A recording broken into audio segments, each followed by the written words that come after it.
Lots happened this week. Here's the Intense 5. California just can't catch a break. There are two major wildfires creating havoc. One city has already been wiped out and several lives lost. A few stars have even lost their homes, like Miley Cyrus. Still on the subject of wildfires, Kim and Kanye hired private firefighters to protect their home from the blaze.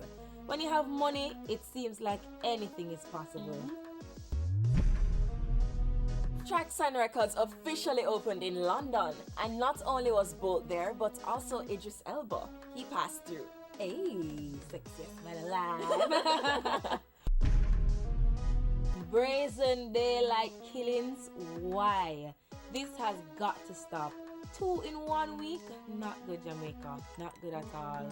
But we're going to end on a good note. Holding the spot this week, our superstar Dalton Harris is tearing it down in the UK. The finals are 2 weeks away, so encourage friends and family to vote for him.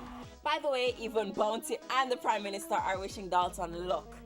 That's it for the Intense 5 this week. Remember, we are on Instagram at TVJ Intense. Up next, it's all about the world of dance. Intense Soon Forward.